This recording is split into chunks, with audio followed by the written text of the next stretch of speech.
Assalamualaikum warahmatullahi wabarakatuh.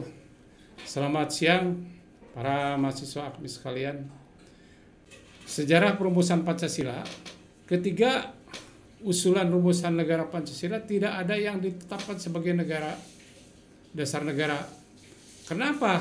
Karena di situ ada ini pengkhianatnya itu orang Jepangnya itu sendiri, yaitu dimasukkan kepada BPUPKI tadi ya. Jadi 62 orang itu diantaranya ada orang Jepang, makanya tidak pernah berhenti, tidak pernah ada final gitu ya.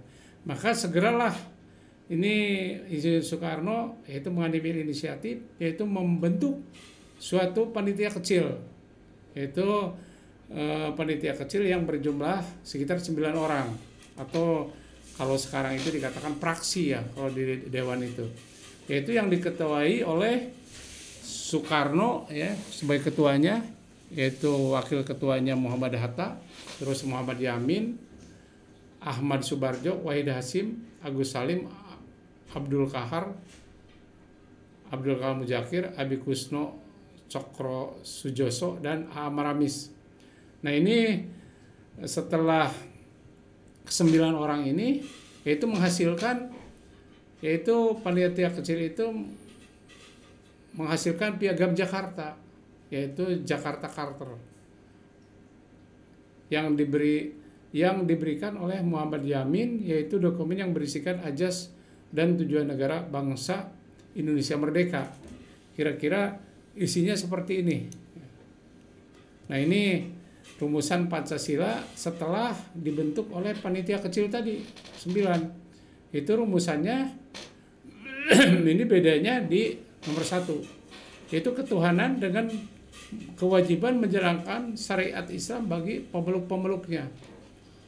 Nah ini sebetulnya emang waktu itu ya Indonesia juga 95% itu penduduknya orang Muslim, maka banyak yang menyetujui. Tapi setelah itu ini juga di situ di panitia kecil ada yang beragama Kristiani, maka diprotes juga ini agar menjalankan kewajiban syariat Islamnya ada bagi pemeluk-pemeluknya ini dihapus juga ya.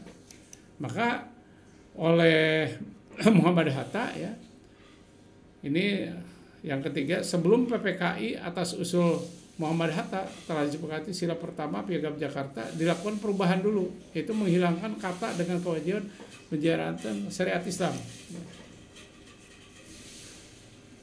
Nah, setelah itu ini terhenti dulu ya, terhenti dulu setelah merumuskan Pancasila itu karena adanya kemerdekaan, yaitu dikumandangkan kemerdekaan bangsa Indonesia yaitu tanggal 17 Agustus. Setelah tanggal 17 Agustus, yaitu besok harinya tanggal 18 Agustus, yaitu dilanjutkan lagi. Dilanjutkan yaitu PPKI tanggal 18 memutuskan ya, bahwa mengesahkan pembukaan Undang-Undang Dasar 45 ya, mengesahkan rancangan hukum dasar menjadi Undang-Undang Dasar 45 dan memilih Insinyur Soekarno sebagai presiden dan Muhammad Hatta sebagai wakil presiden.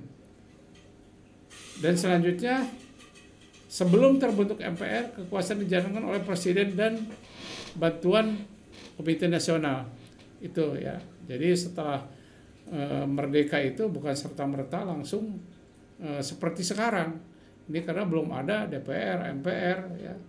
Ini susunan gubernur, bupati ya, seperti sekarang ini udah hierarki udah tersusun. Maka ini kekuasaan itu dijalankan oleh presiden dan Komite Nasional.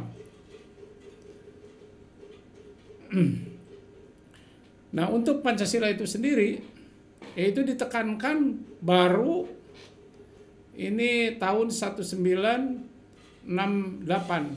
Itu dari 1945 itu seolah-olah pembahasan tentang Pancasila terhenti. Kenapa? Karena dari gejolak bangsa Indonesia sendiri ini perbuatan kekuasaan dan adanya gerakan G30 SPKI itu ekstrim daripada ekstrim kiri, dan adanya gerakan dari Kahar Mujakar, dari DITI ya, Darul Islam, atau yang dipimpin oleh Kartosuwiryo. Maka baru tahun 1968 ini kita baru Pancasila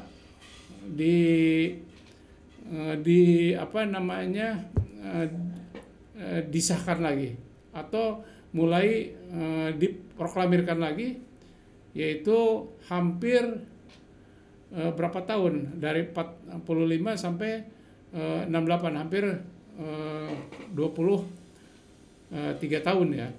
Nah ini jadi kembali kepada